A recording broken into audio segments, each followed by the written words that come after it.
雪芝姑娘，姨大嫂怎么了？慌里慌张的。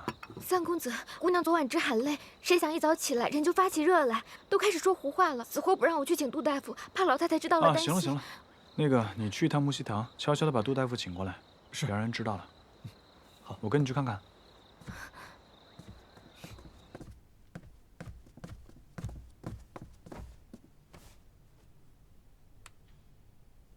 拿个湿帕子来。是。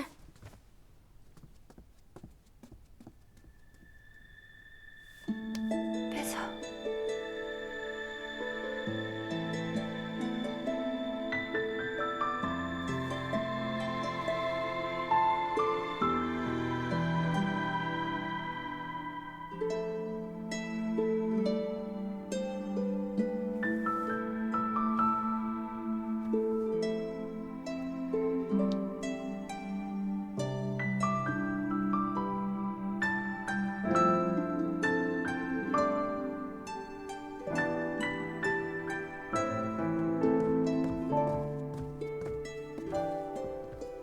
杜大夫，是你？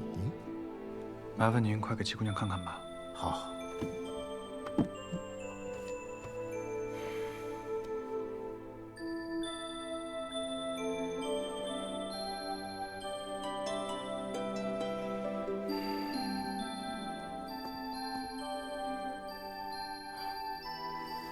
如何？这位娘子近来是否有落水受寒呢？有过。再加上这2日，她为了请我给罗老太太治病，劳累雨淋，也是我之罪过。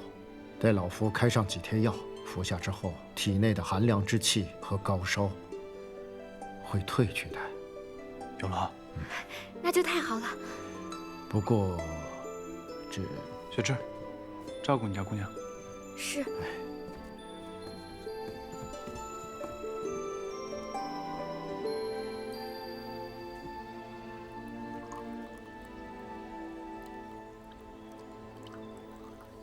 你是这位娘子的何人？为何当日说自己不是罗府之人？府中人情复杂，也并非1、2句能说清的。哦，还请杜大夫见谅。至于七姑娘，她喊我一声三哥哥，所以您有什么不方便说的地方，不妨直言。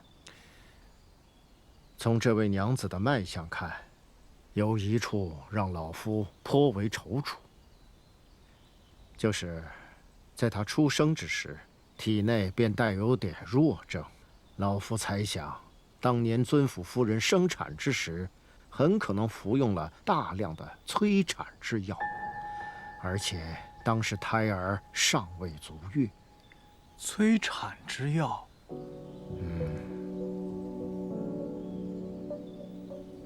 我是隐约听人提起过顾大娘子生产之时凶险异常，也因此早早离世。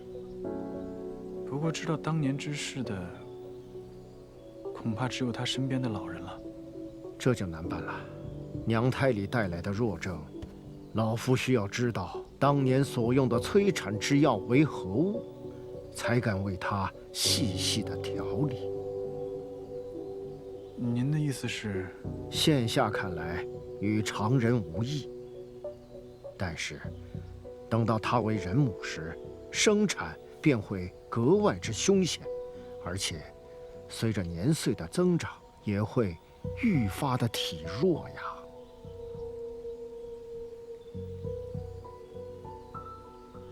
谢谢大夫。您在此处休息片刻。还有，今日之谈，麻烦您不要告诉七姑娘，以免她无端忧心。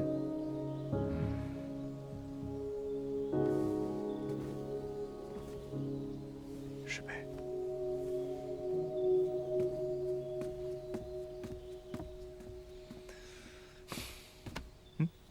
去找找顾大娘子身边的老人，看看有没有留在京的。如果有的话，立刻带来见我。公子，你又要做什么呀？快去！是。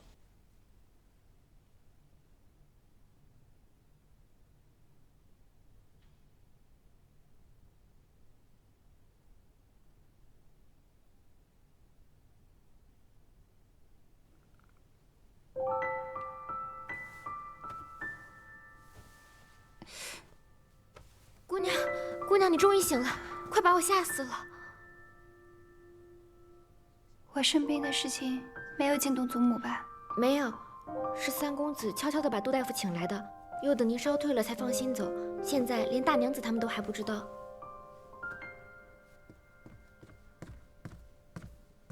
七姑娘，杜大夫来了。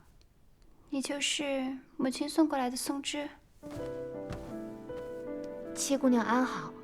来之前，大娘子特意叮嘱我，一定要全心全意地服侍姑娘。姑娘让我做什么，我就做什么，不让我做的，一概不多问。是个伶俐的。去把杜大夫请进来吧。是。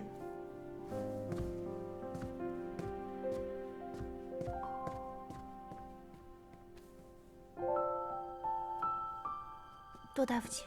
好。杜大夫，姑娘不必多礼，看来姑娘已经大好了。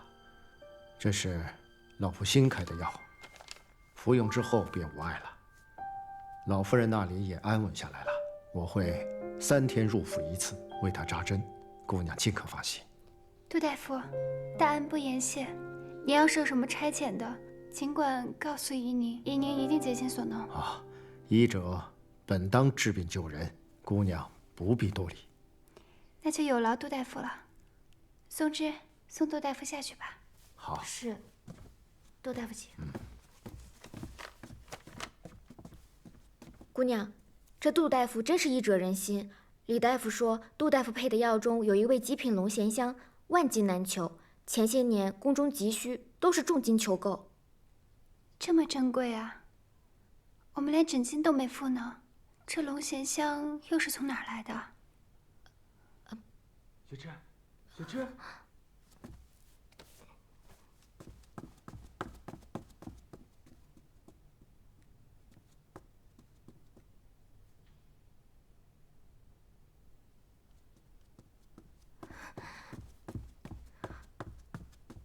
姑娘，派出去的小厮来报说，刚刚碧衣鬼鬼祟祟的出门去了，说是去采买布料，可去的却是城东。但乔小南院里常去的衣料铺是城西的鎏金坊。这2个小厮可靠吗？是林大娘子从林安娘家带来的人。好，我们这就去看看。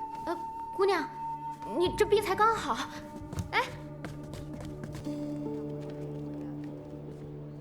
你们都是怎么办事的？我们小娘这次可是真生气了，要让乔五爷好好收拾你们。没想到那小娘们儿还挺泼辣，你看她这手被剪子给划的。谁稀罕看你们这些没用的阿杂货，连个小娘子都处置不了。你们几个赶紧离开京城，越快越好。是。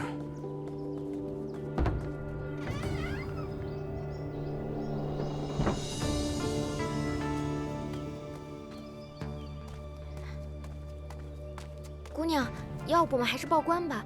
那些人都是杀人不眨眼的匪徒。现在不能报官，若是报官的话，远景阁的事情也就藏不住了。那要不我去把三公子和少安请过来？你先别去，他刚刚受伤。三公子受伤了？什么时候？你先别管了，你听我的，知道了吗？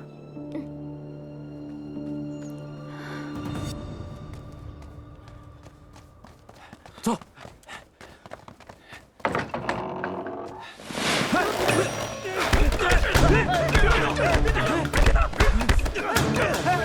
别动！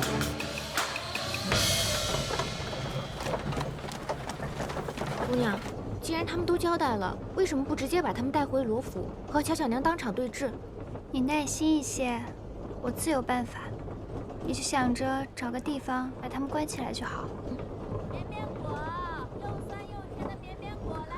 这绵绵果只有乡下庄户才爱吃，又小又酸，这京城谁会买啊？姑娘，你还记不记得之前在别庄的时候，你还老爱去摘呢？绵绵果，又酸又甜的绵绵果来！来看看绵绵果。这老人如此大年纪了，还沿街叫卖，风霜日晒的。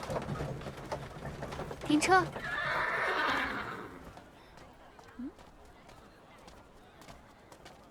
哎，姑娘，买个绵绵果吧。老夫人，我帮您卖这绵绵果如何？哎，好。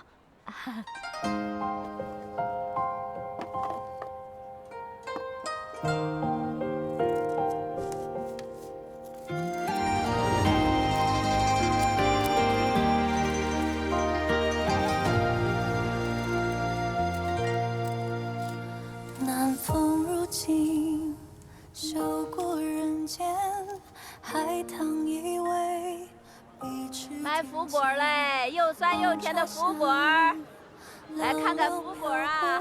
姑娘来看看，来一个福寿绵绵，来2个福禄双全。带福禄齐天，给我拿2个，拿2个。姑娘，你的手真巧，江那老夫说的词也好。像这福字贴在果子上，还是稍显刻意了些。若是这福字能长在果子上，岂不是更好？那怎么可能？在这果子未能成熟的时候，就将这福字贴上去。等它长大的时候，这福字的烙印不就在上面了？姑娘，你这点子倒是新鲜。不过你是罗府娘子，一辈子定是衣食无忧的，哪里需要上街卖果子呀？这世事难料，谁又知道以后会发生什么呢？就像我母亲，出生在顾家高门，又嫁给了世家罗府，如今却……姑娘，快别想这些了。当日远景阁的那些人，查得如何了？属下无能。我们离开之后，皇城司追查可疑之人，在附近发现一男一女，但并未抓到2人。一男一女。当日我们跟李应龙会面之时，属下也隐约发现一女子闯入，后来被那帮黑衣人劫走了。只是当时，太过于混乱，属下并没有太过留意此女子。当日各家女眷众多，有没有听说哪一家女眷走失或者晚归的？并没有听说有人报官啊。若是大户闺阁人家，怎么可能报官？明白，属下这就让人去查。罢了，这些人，要么就是李应龙的同党，要么就是陈九恒的余孽，暂时也起不了什么风浪。麻烦的是孙承武的那份证词。侯爷，您觉得李应龙说罗家罗老太爷私藏了一份证词，这是真的吗？宁可信其有，不可信其无啊！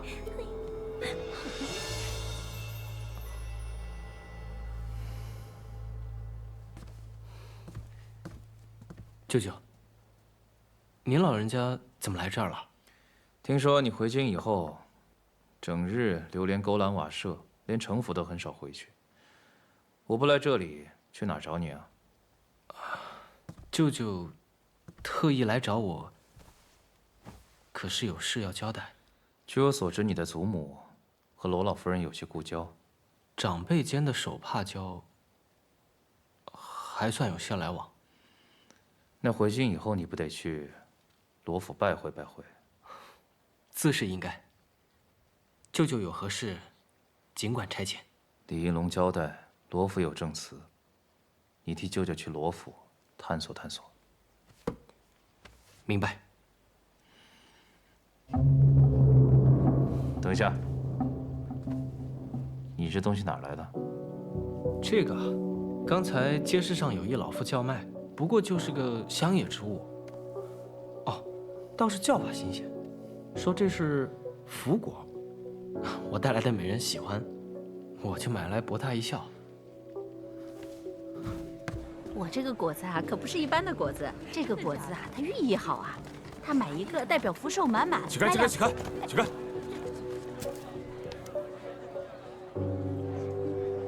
请问，捡这福字的人在何处？就这对面啊。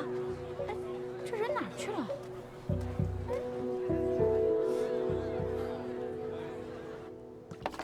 哎，公子，你这是要去哪儿啊？我去看看七姑娘怎么样了。自己伤还没好，急着给别人看病。少安，我发现你的话真的是越来越多了。下回郑掌柜去滇西进货，你跟着一块儿去吧。那公子可要错过一个我刚打听到的好消息。卖什么关子？快说。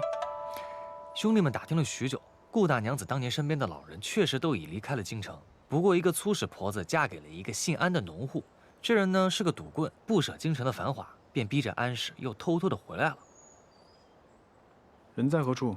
巧了，难道正好被扣在赌坊里头？赌坊的李老大和郑掌柜有几分交情，李老大说了，今日安氏定会前来。走。各位大爷，求求你们高抬贵手，放了我家男人吧！想要命就还钱，要么就按规矩留下一对招子，放你们走。不要！安氏，想要救你家男人也不是没有办法。你以前是不是服侍过罗府顾大娘子？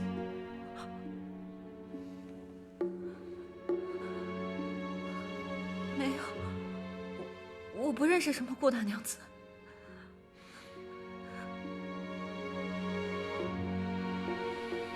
那就罢了，该怎么办就怎么办吧。哎，老婆子，胳膊救我！救命啊！救命啊！你们到底是什么人？为什么要打听顾大娘子的事？你们到底想要知道什么？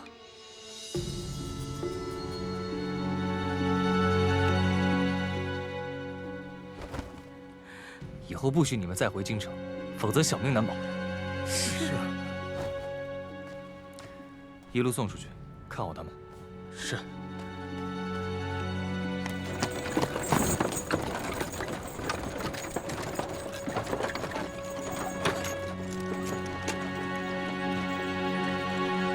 我要不要把真相告诉他？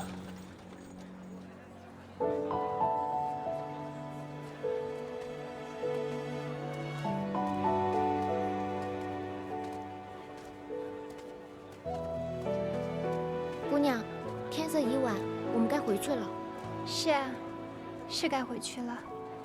这之前都没有好好看过这京城的夜色，没想到这夜色还挺美的，竟有些不舍。这灯倒是很可爱。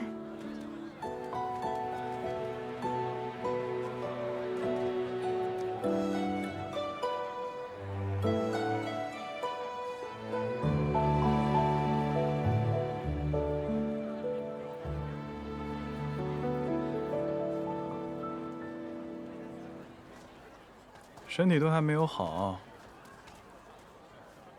怎么就偷偷溜出府了？三哥不也是吗？我是刚好路过，碰巧遇到你。少安，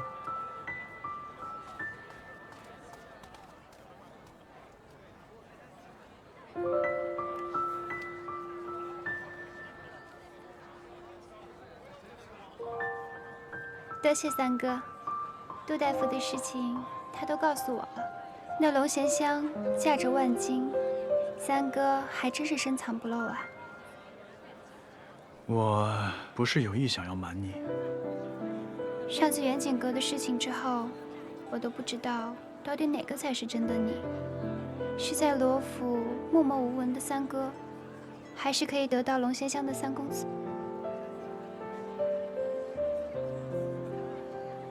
每一个人都有自己的秘密，就像每一盏灯都有不同的亮度。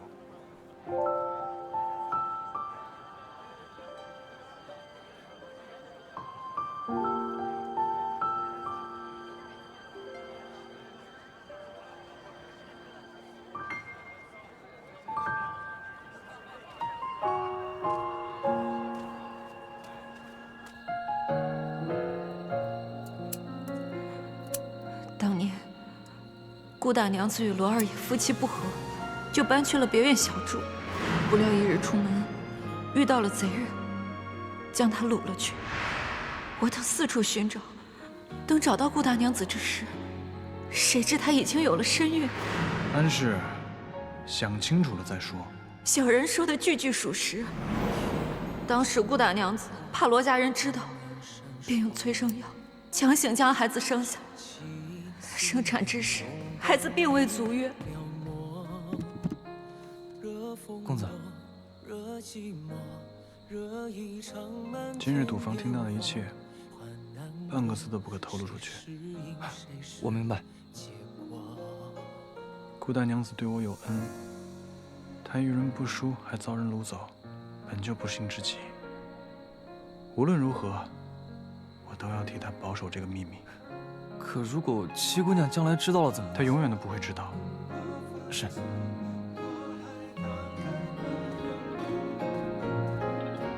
原来我们不是亲兄妹。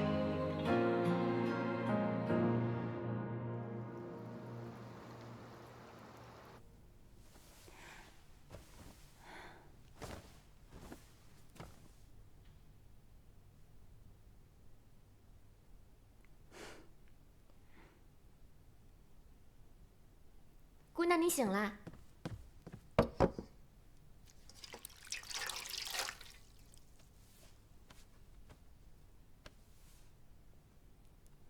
雪芝，你说三哥是个什么样子的人啊？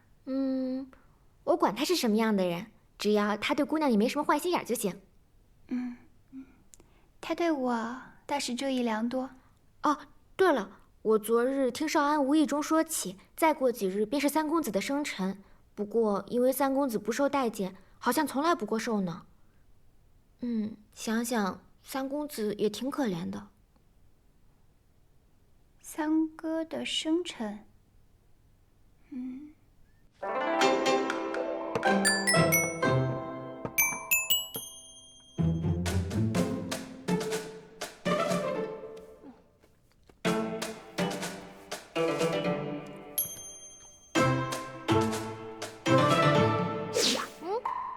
罗一秀，你怎么就是管不住你这张嘴呀？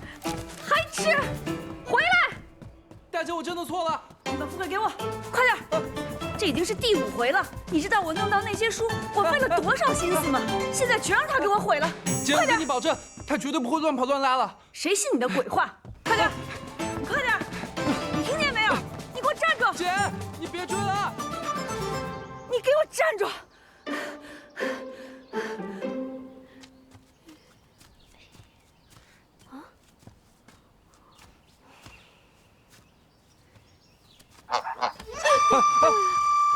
你怎么在这儿？你怎么在这儿？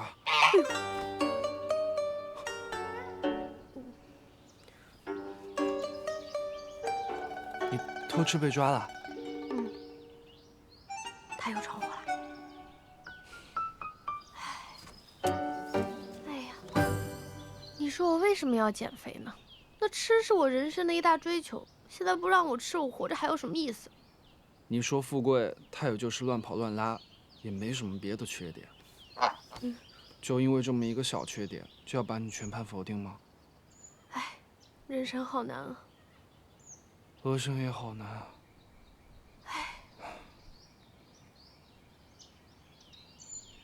我看过一本古医术杂记，上面说女子身形肥胖，很有可能不是因为吃的多，有可能是因为消化不好。肥胖，很胖吗？我现在？我反正回去会帮你好好想想办法的。我去研究一下啊。你要帮我？那是自然，我们也算共过患难，相信我。行吧，以后你有事我帮你看着富贵，不会让他乱闯祸的。那我们就说好了。互相帮忙，一言为定。一言为定。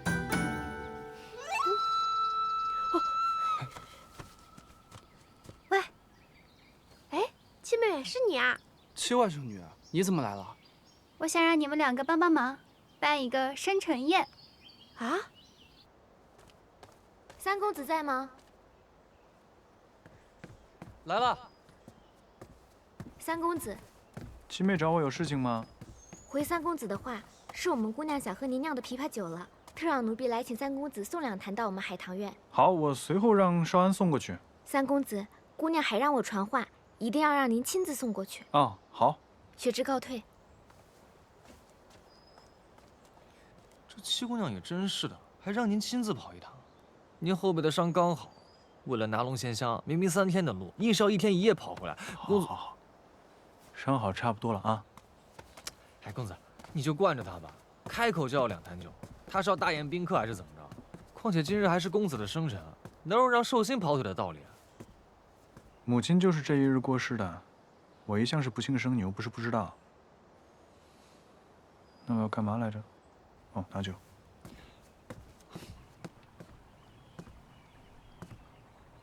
七妹，奴婢祝三公子日月长明，松柏长青。寿星终于来啦！哎呀，你可算来了，我都快饿晕了。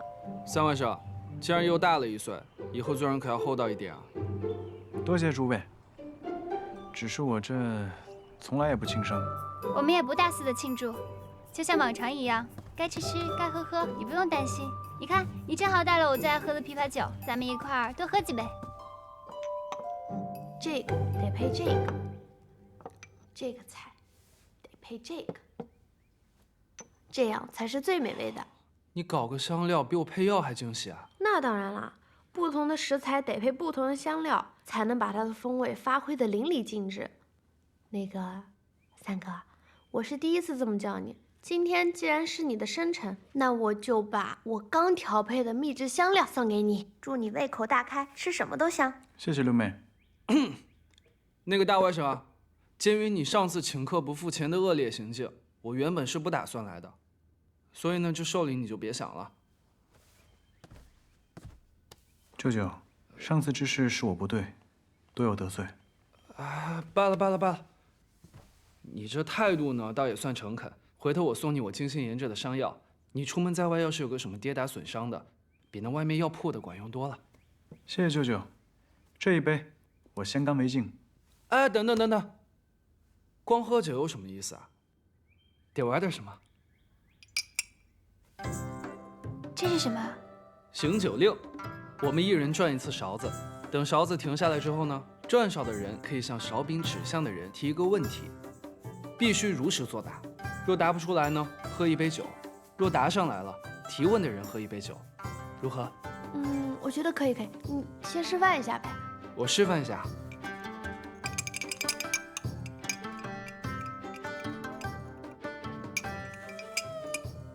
哎，前几日我撞见你在水榭偷吃烩羊肉，如今腰围起。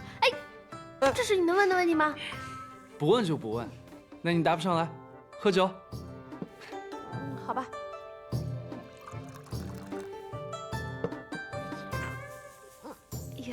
到我了吧？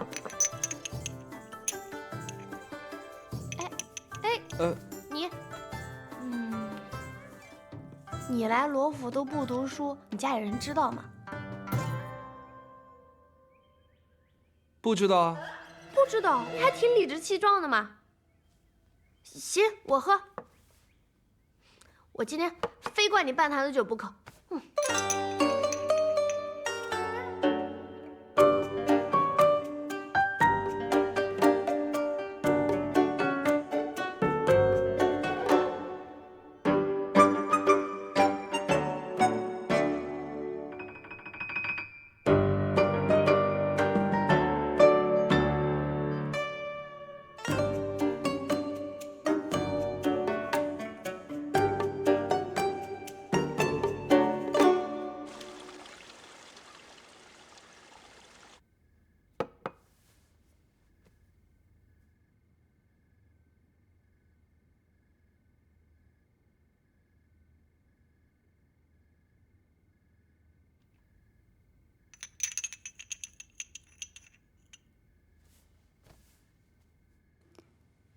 三哥，可曾怨恨罗府？曾经。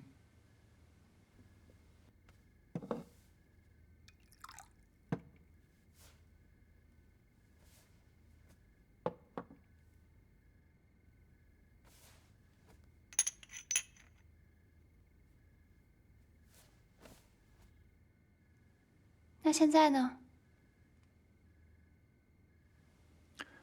已不重要。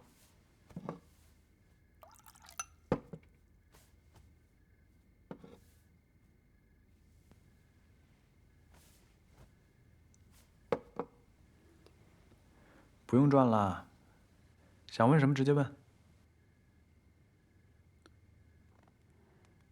三哥，可有所珍视的？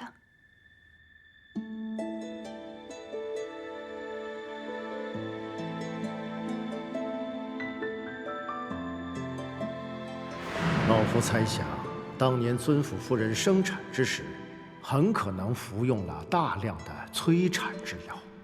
等找到顾大娘子之时，谁知她已经有了身孕。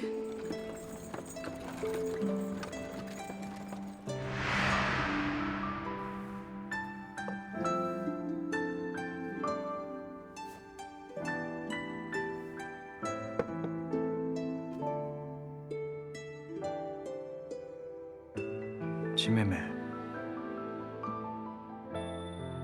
即使你不是罗府中人，也一样是我的七妹妹。你喝多了吧？什么叫不是罗府中人？她是罗府七姑娘。她不是。七妹妹的脾气和秉性和罗府其他人都不一样。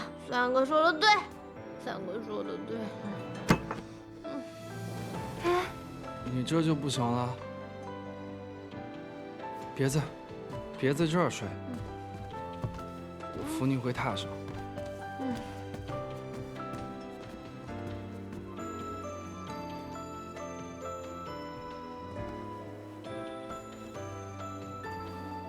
三哥，我知道，你甘冒其险，也要完成心中所愿。心若磐石，不可转移。不过，你能不能答应我一件事情？不可伤害自己，也不要伤害罗府的人。好，我答应你。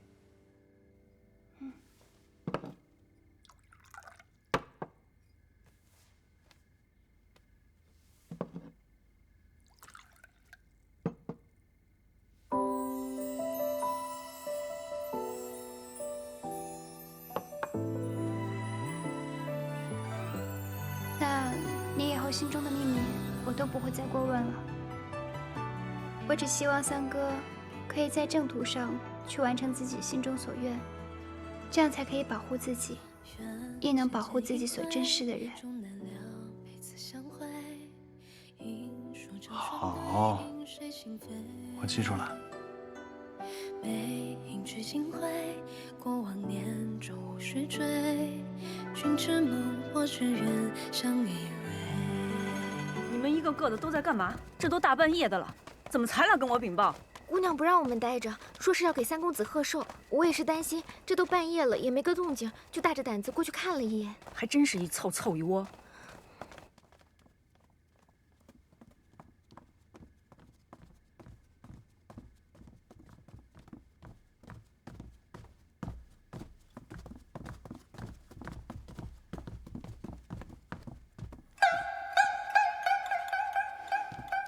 你们两个去外面守着，别让人进来看见了。是。日香，去跟陈大娘子说，六姑娘和七姑娘闹得晚了，接在一块儿了。是。你们两个把她叫起来。啊，好。六舅爷，六舅爷醒醒了啊！别动！六舅爷，我这脑袋后面怎么长个包啊？你打的？不是我。三位少，我从不打人。也不是我。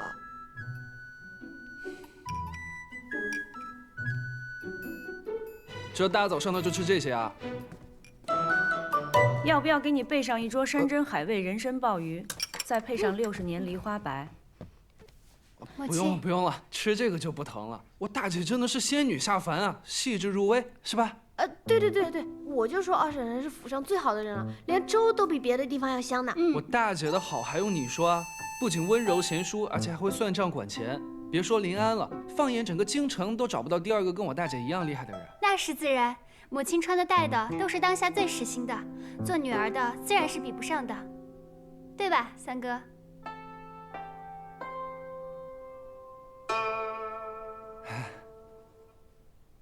字是极好的。你们也别哄我，这次是被我抓到把柄了，以后再不听话，看我怎么收拾你们。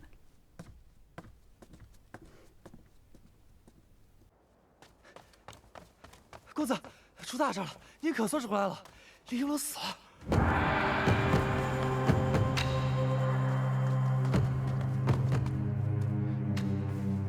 请公子责罚。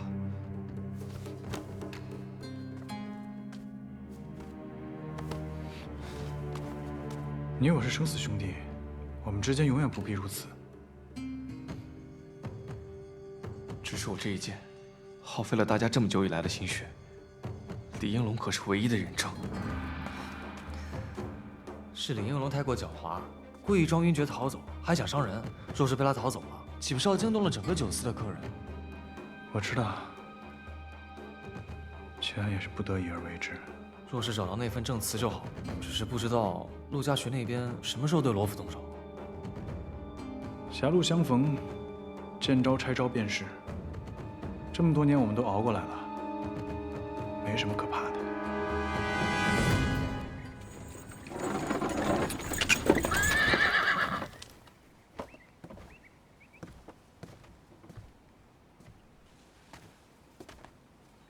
程郎兄，大驾光临。这边请。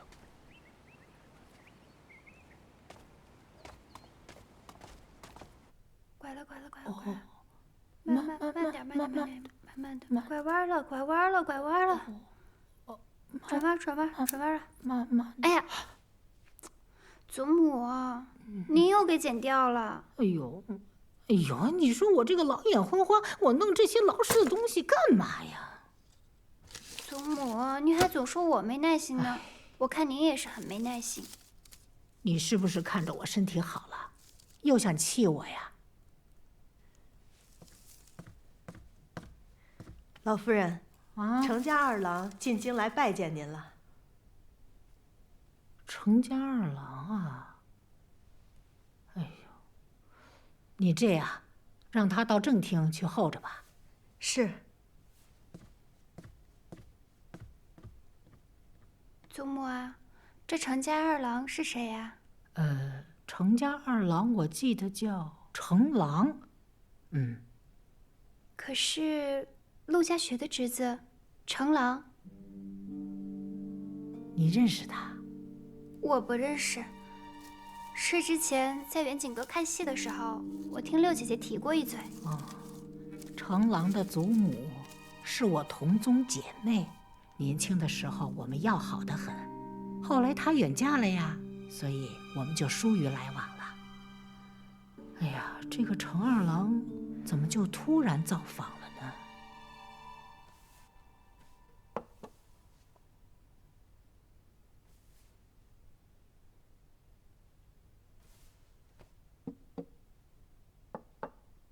程公子啊，我与你祖母是同宗远亲，再怎么说大家都是一家人，随意些便是了。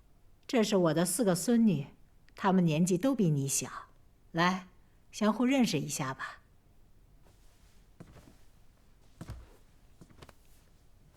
见过各位姑娘。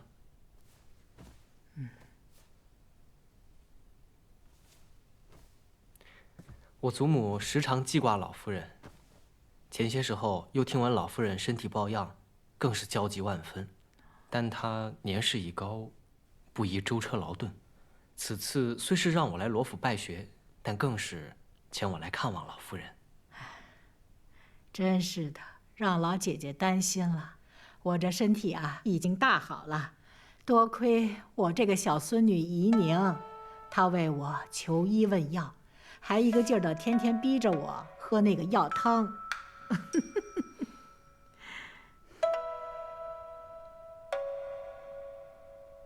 老夫人屋子里这幅剪纸屏风，甚为精美啊。必是名士之作吧？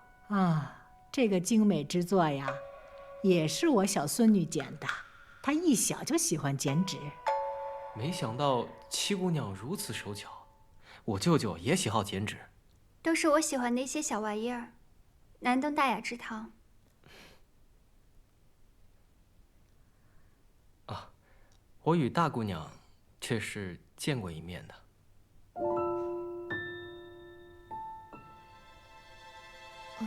远景阁那日与程公子有过一面之缘。程公子，我与你祖母同窗绣花、同榻而卧的情景，就好似在眼前。可这一晃，雪鬓霜还了。哎，你们的现在，恰似我们当年呐。毕竟祖母你现在有了我们呀，对吧？对呀，这也是我的福分呐。这样吧，程公子，你千里迢迢来到这儿，要不在我们府上多住些时日？遵老夫人的命。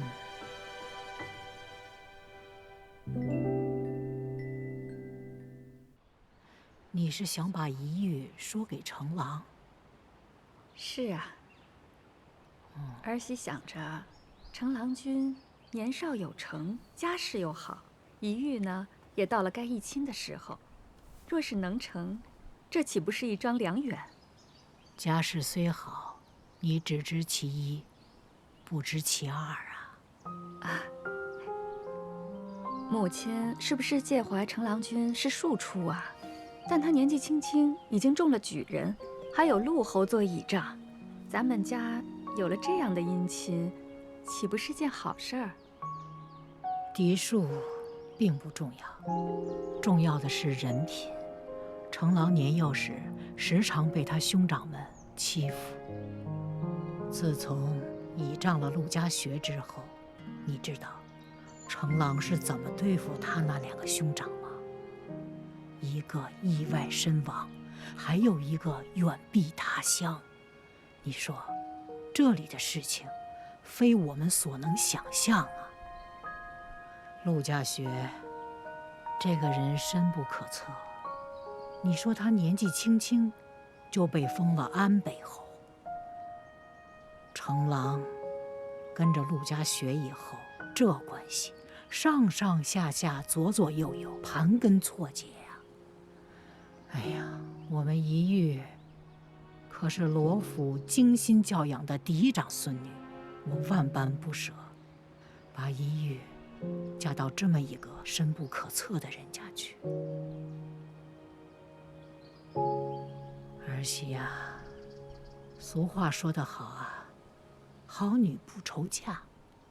刘博士府上的大郎刘敬，品学兼优，翩翩公子。刘夫人也很中意一玉啊，你说这不是门当户对的好亲事吗？不过，刘家只是从6品官阶。刘敬啊，今年就要下场秋闱了，我相信他会功成名就的。您说的是，是儿媳想差了。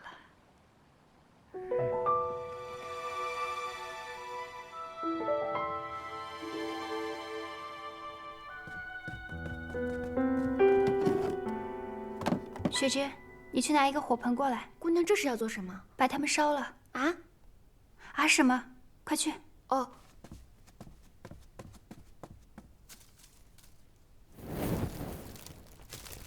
姑娘，你这是为何呀？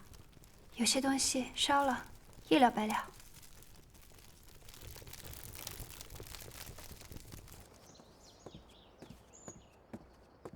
松枝，你帮我把这盆端出去吧。知道了，雪芝姐姐。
风筝拉下了，你能不能帮我解一下？我跟你说话呢，你帮我剪一下风筝吧。你要是不理我，我就自己进来剪了。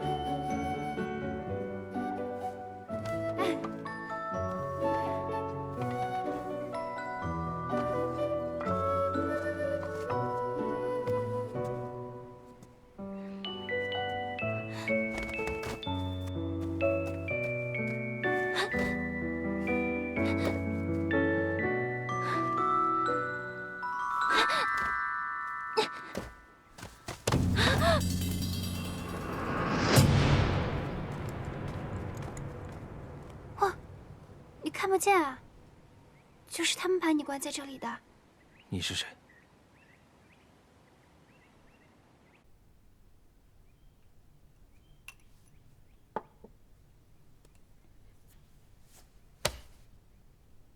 干什么？你干什么？我给你涂药啊。涂什么药？是不是我大哥派你来的？你先把我的手松开。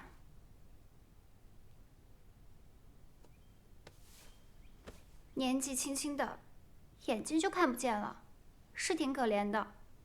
但是你也别自暴自弃。这个呀，是我一个会医术的小姐妹给你开的治眼睛的药，你记得每天都要涂。我还给你带了一大篮子的好吃的，这里面还有鱼酥玉簪花。我不能跟你多说了，我得先走了。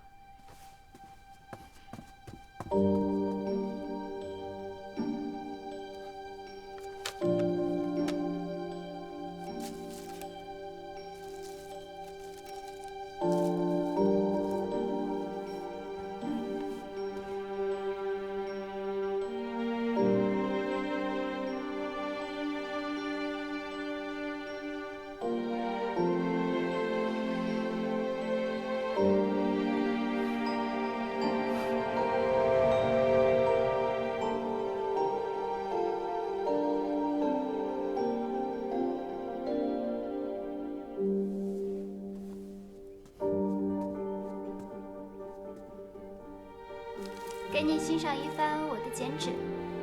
这个呢，是我剪的西湖。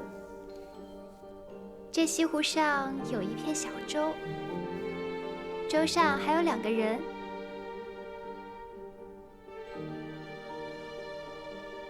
你能看到吗？能看到多少？我看不到，但是我也不用看。我知道，一个是梅梅，另一个是我。谁说的？这是我剪的一对父子，怎么会是你和我呢？那梅梅再剪一幅，上面得有你有我。你就知道向我讨东西。你送我什么呀？你喜欢什么？我喜欢摩诃勒。你会做吗？我现在不会，但是我可以学。好，那我可等着了，可不许骗我。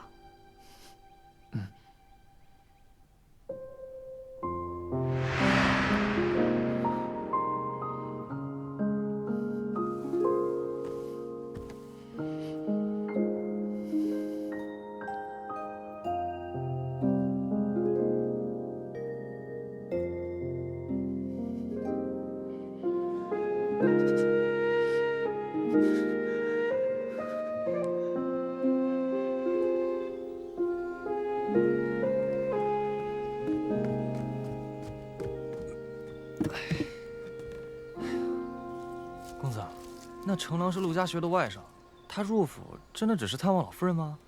没那么简单。玲珑招供，他们是冲着正慈来的。啊，公子，那你还有心思在这儿捡花啊？万一正慈被他们发现了怎么办？我们找了那么多年都没有找到，他刚一来就能找到。那万一人家比公子聪明呢？他要是聪明，那就让他探探路。莫非公子是想利用他，先诱老夫人有所动作？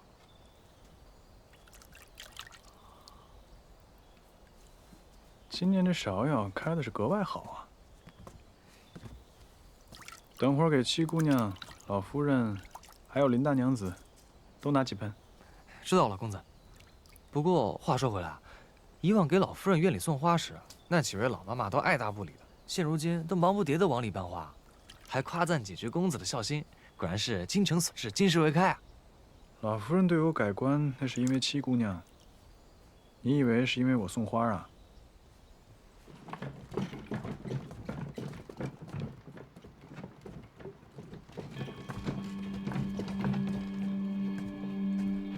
公子，这人怎么一直盯着我们啊？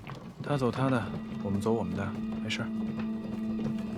二位请留步。这位公子何事？请问，听风阁怎么走？哦，绕过后山，向右拐，走到头就是了。多谢。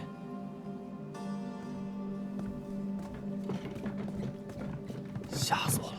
我还以为他发现了什么端倪呢。他是来找证词的，不要自乱阵脚。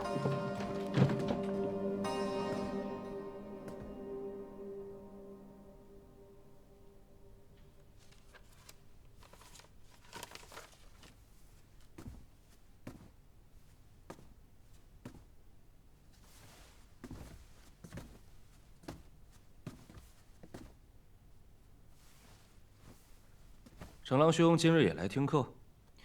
罗府族学向有盛名，秋宫更是名冠京城。既来府上叨扰几日，怎可错过这个机会？罗府的郎君一贯如此用功吗？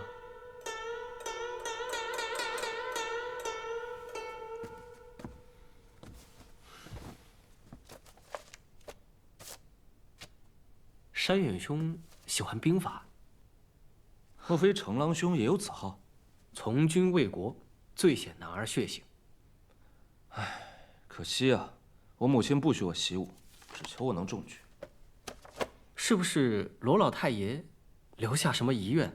当年罗老太爷的文采可是人人称道，可能也希望罗府子孙皆能在文采上出众。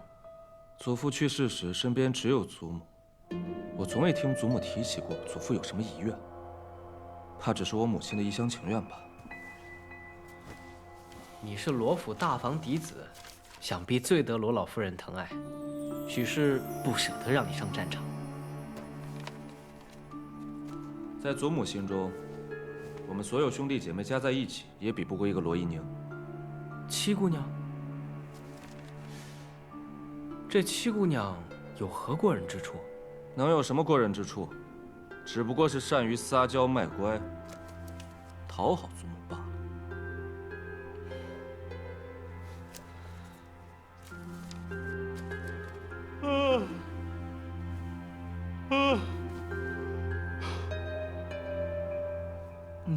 想必这位便是府上三公子吧？程郎兄，这位是林大娘子的胞弟，林茂舅舅。失敬失敬。谁啊？我也不知道。那今日三公子不来听课吗？他有什么资格？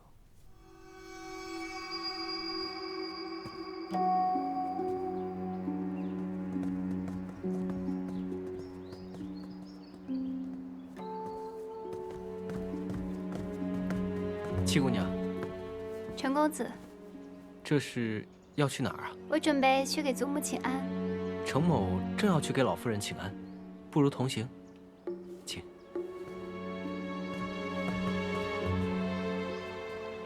我瞧七姑娘每日要去老夫人处问安好几次，七姑娘可真是个至真至孝之人。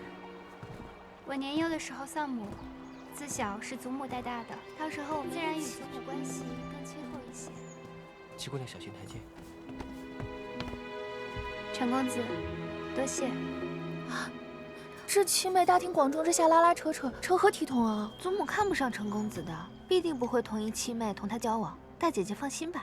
祖母不让母亲再提起程公子，当真是看不上他吗？大姐姐是觉得祖母打消你的念头是为了七妹？不会吧？累了，我们回去吧。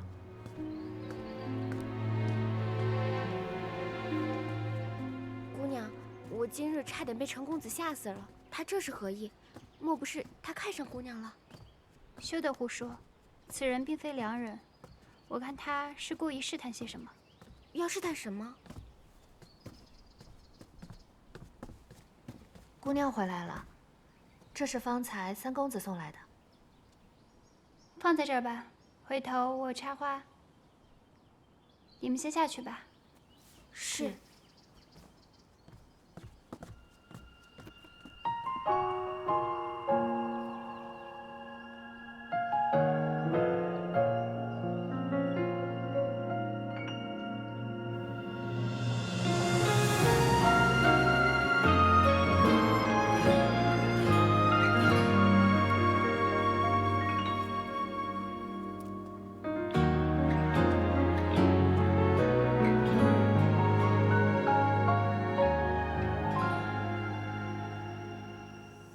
站在那儿做什么？怎么不过来呢？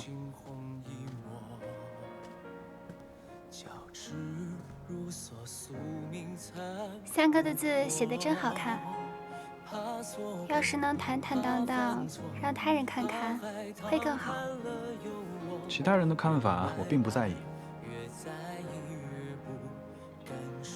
三哥，这是在做文章呢。我来的不巧，饶你破题了。没想到七妹妹还看得懂这些。之前在别院的时候，祖母请过一位女先生，也教我读书识字。当时我好奇，就问过一些。三哥，可曾想过求取功名？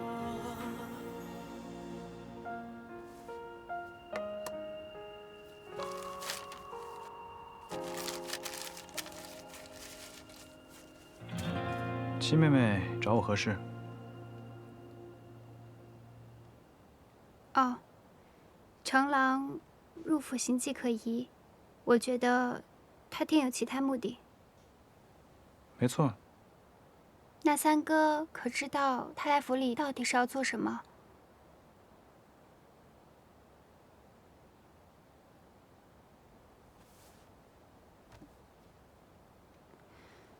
那三哥能不能告诉我，他会伤害祖母，还有府里其他人吗？七妹放心，我定不会让他这么做。有三哥这句话，我便放心了。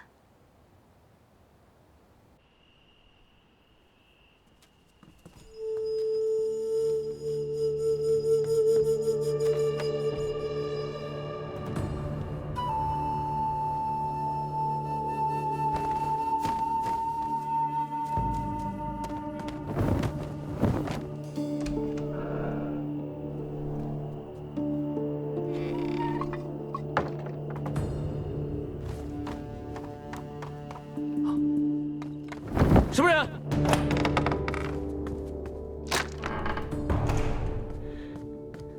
老夫人，府内有黑衣人出没。黑衣人？白管家说是在客房附近发现的踪影，因为程公子是客，他也不便进屋搜查。二爷他知道吗？白管家是先来木樨堂通报的。我担心的事终于发生了。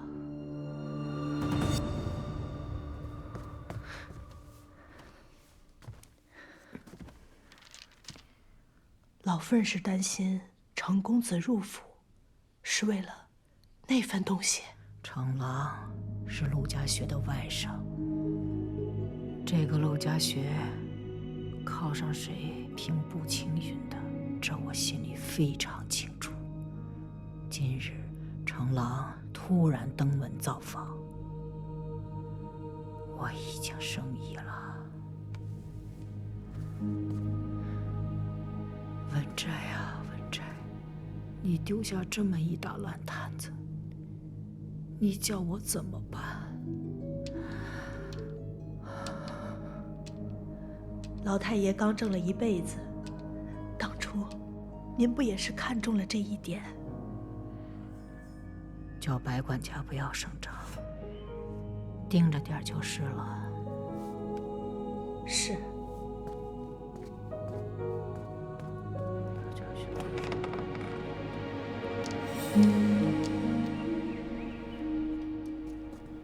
据我小娘说，这程公子可是现在京城内炙手可热的金龟婿，他一来京城，便被好多人家都盯上了，而且据说陆侯十分看重他这位外甥，好多人都想借着他攀上陆侯爷呢。这论家世，论才学，刘公子确实是比不上程公子。女子婚姻之事，向来都是由家中长辈做主，即使我不愿意，那又能怎么办呢？我就是替大姐姐觉得可惜嘛，而且我总觉得你们俩是情投意合的。妹妹慎言，妹妹为何会这么觉得？你想啊，这安北侯府想要找什么样的先生找不着啊？为什么非得来罗府求学啊？就算祖母跟他家老夫人是手帕交，但是有这么多年都没有见了，却突然派一个孙辈来访，有些牵强。我总觉得什么？难不成他是因为和大姐姐的前缘来的？妹妹胡说些什么呢？程公子来了，我先走了。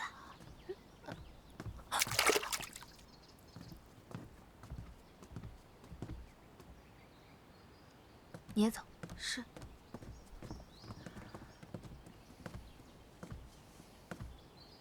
看得如此入神呢。大姑娘也太糊涂了，这五姑娘怎么就走了？留孤男寡女在一处，若是被人瞧见了……这程公子还真是为了目的不择手段。这花蕾中，莫非住了个花神？只可惜被你吓了一跳，花掉进荷塘里，花神怕是不会理我了。那可真是我的罪过，如何是好呢？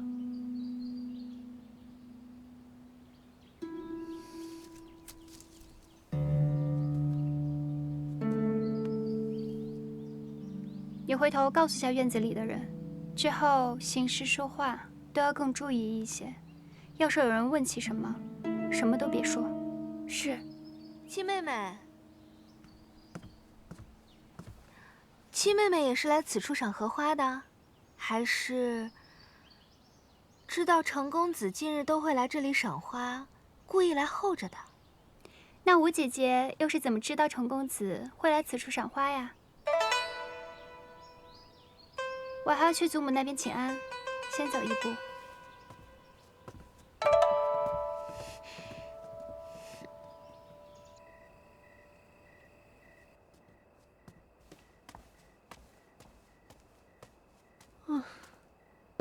来，这真有用啊！你还不信啊？只要消化好了，吃什么消化什么，肯定会瘦的。试试。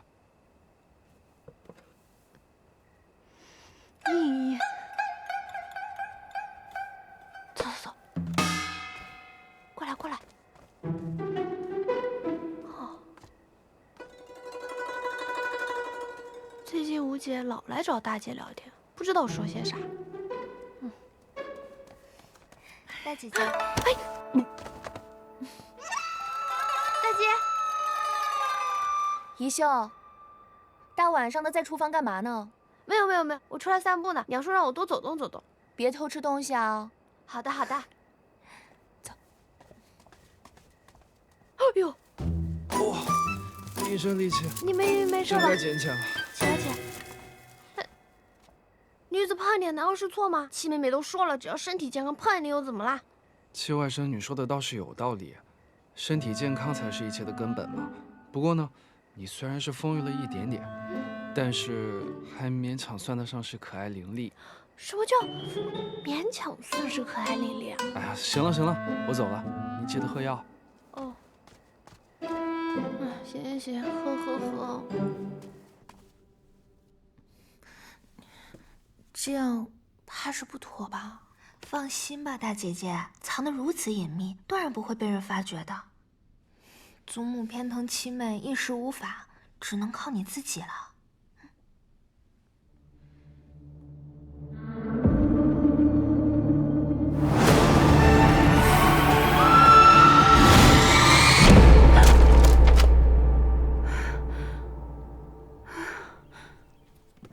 姑娘可是又做噩梦了。您之前在别院落水后，就时常做噩梦，后来青去帮您调理了之后，便好了许多。怎么近来又开始做噩梦了？我没事，等青去回来，给我熬几副安神的汤药，我喝了就会好的。七妹妹，七妹妹，我之前藏在你那儿的宝贝盒子呢？看给你急的，我藏在书房里了。哦，雪芝，快去拿过来。哎呀，我跟你说，我娘今天被刘家大娘子叫去看戏，千载难逢的好酒，我可得好好吃一顿。姑娘，你不能吃太多了，不然明日大娘子又要给你量身刑了。没事，现在我有后路了。哎，我刚看到荷叶还不错，一会儿让他们摘几片荷叶，晚上我们做荷叶糯米鸡。七妹妹，走，一起去摘。我还要看账本呢。看什么账本？俗话说民以食为天。走，哎。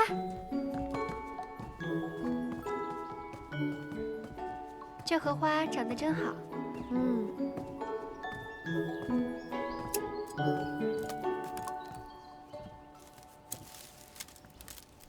姑娘，姑娘，起来吧。你们是哪房的丫头啊？摘这么多荷花干嘛？六姑娘，我们是被大娘子拨去伺候成儿公子的。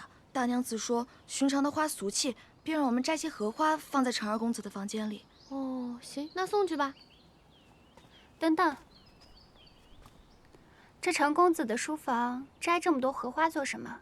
他书房里又没有池子，也放不下呀。还有一些是大姑娘要的。啊？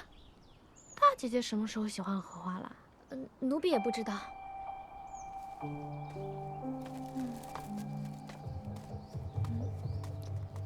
哎，雪芝，你帮我摘那片，最大那片，看到没？那个做荷叶糯米鸡肯定特别好吃。是。怎么啦？脸色不太好，是不是不太舒服啊？是觉得有些不太舒服，我想先回去了。哎呦，看你弱的跟个小猫似的。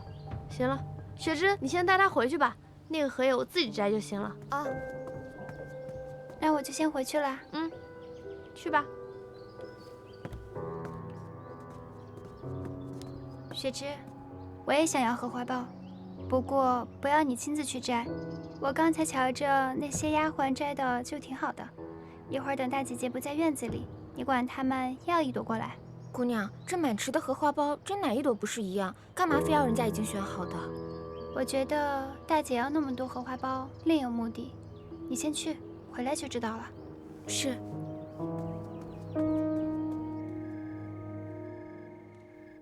姑娘，要不要我去厨房给您拿些绿豆汤来，让您喝了提提神？好。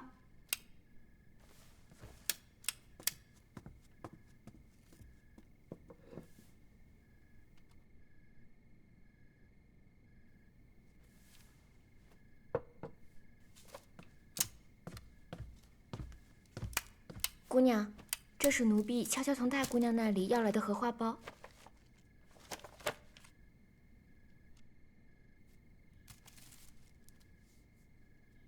姑娘在瞧什么？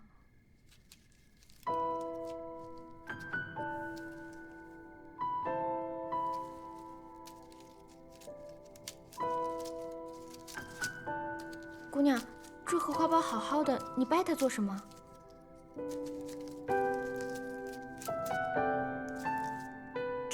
奴婢拿回来之后就没有动过，这荷花苞里为何会有一张纸条呢？玲珑头字安红豆，入骨相思知不知？上次大姐姐要荷花苞，我就已经觉得奇怪了，没想到她竟然这么大胆，学着戏文里的姑娘给别人传情诗。这如何使得？大姑娘也太糊涂了，咱们府都快和刘家定亲了，姑娘，这事咱得去告诉老夫人。这件事情若是我告诉祖母，大姐姐日后定会怪我；若是我不告诉祖母，以大姐姐的脾气，不知道会闯出什么祸来。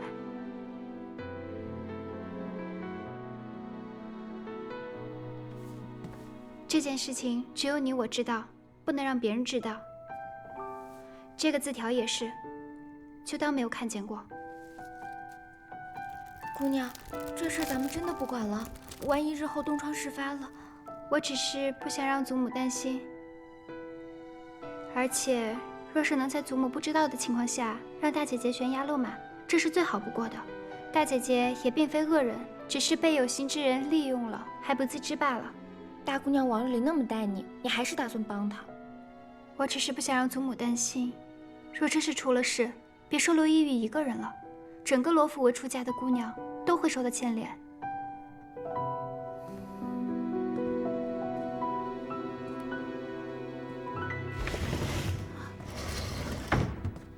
怎么样了，小姐？这是陈二公子的回信。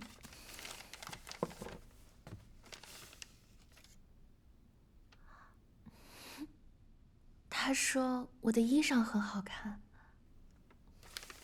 快去给我拿笔来。小姐，咱们还是别写了吧，这要是被大娘子知道了，奴婢被打死都是轻的。再说陈二公子也不是真的想和您在一起，您毕竟是和刘公子定亲了的。我就搞不明白了，母亲他们偏要定这门亲事，论才学、样貌、气度，我哪样不是最好的？我跟程郎才是真正的郎才女貌。再说了，他也并非完全对我无意啊，否则又怎么会给我回信呢？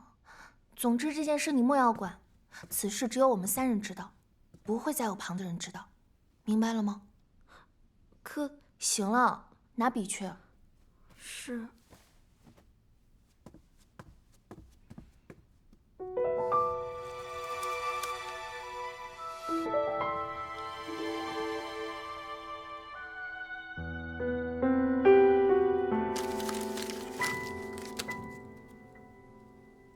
公子，罗一玉竟敢如此与你私下通信，看来他是真对你动了心了。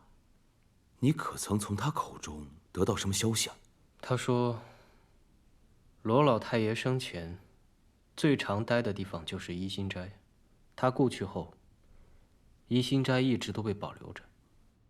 罗老夫人常会独自一人去那儿待着。那证词会不会就在怡心斋？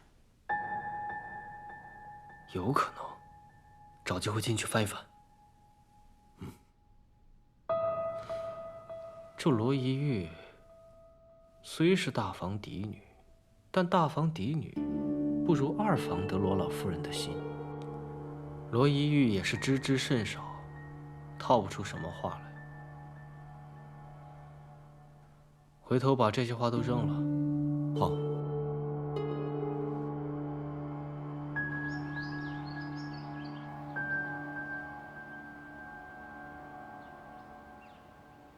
程郎到底什么时候出来啊？大姐姐，这是在看什么呢？七妹妹来这儿做什么？七妹妹又是来这儿看什么的？我们姐妹几个里面，论女工，还是姐姐做得好。瞧这荷花，绣得栩栩如生。若是再绣一首诗在旁边，不若就绣“玲珑骰子安红豆，入骨相思知不知”这2句。大姐姐是不喜欢啊，我倒是挺喜欢的，念起来觉得舒服。只不过相思入骨又如何？今日是被我捡了去，若明日被别人瞧见，可怎么办？你怎么知道的？我是为了大姐姐好。你是不是也轻信程郎，所以才故意盯着我的？我与他素无交集，话都没有说过几句。大姐姐慎言。大姐姐真心觉得程郎是可以托付的人。你这话什么意思？这是程公子今日命下面2个人扔出去的，还好我留意着捡了回来。若是被旁人看了去，可怎么办？大伯母、祖母，还有各位姐妹，都该怎么办啊？大姐姐，孔怀兄弟同气连枝，一荣俱荣，一损俱损的道理，别人怕是不明白，可是聪慧如你，怎么会不明白呢？我是糊涂了，妹妹只要不说出去就成。放心吧，这件事情我是不会说出去的。只要你以后不要再犯糊涂就好。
快去挑水救火呀！你也去！哎呀，你们快点快点！你们还愣着干什么？拿盆拿桶啊！哎呀，真的是！老夫人慢点！哎呦，老夫人，小心点！哎呀，老夫人，白管家，怎么成这样了？怎么走水了呢？啊！我也不。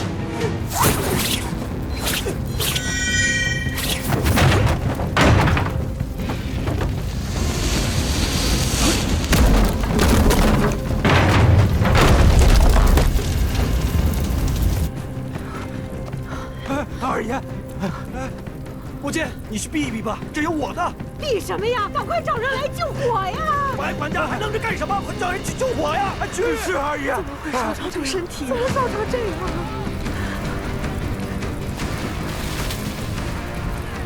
谁把他烧成这样了？父亲，你们先去海棠院避一避吧。这火这么大，得等火灭了之后，才能进去看看里面的东西。避什么呀？我得看着这火灭了，到你祖父的房子里去看看。你祖父的东西可都在里面呢。您别着急了，母亲，祖母，您别着急，祖母。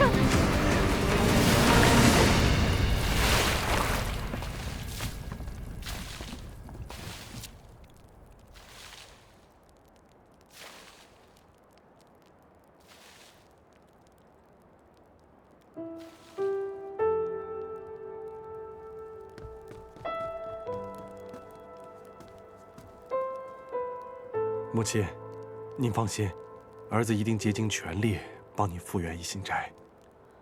这屋子可以重建，可是对你父亲留下的这些念想，我没能守护好，对不住你父亲。老夫人，二爷，我们发现一具尸体。是谁？不是罗府的人，抬上来。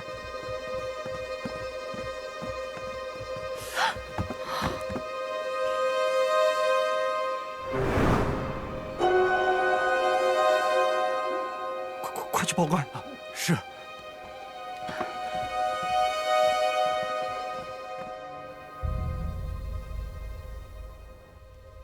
怎么会是李应龙呢？他想抢夺证词，威胁侯爷。那郑慈呢？被他抢走了。当时整根梁柱砸中他，如果我要过去的话，恐怕现在就有2具尸体了。不过我认得他的扳指，而且他的身上我也辨认得出。公子，郑慈被烧，也许是件好事。怎么打得这么巧？好不容易长上的伤口又裂开了。我看老夫人痛心疾首的样子，郑慈不会真的在宜兴斋吧？不会。郑慈要是真的在里面的话，就以老夫人的身体，还是早就晕过去了。他就是借坡下驴，见招拆招。公子，不是说由老夫人先出手，让郑慈曝光，你怎么还是先动手了？老太爷对老师有恩，我不能不顾罗府的安危。公子是为了老太爷，不是为了七姑娘。废话！但是又大费周折的自己伪造证词，又把李应龙的尸体送进火场，还活生生的被房梁给砸了，有这个必要吗？不是你敷药你就敷药吗？你怎么那么多问题呢？陆家学不是那么好糊弄的，你得让人和郑慈一起葬身火海，他才不会对罗府虎视眈眈。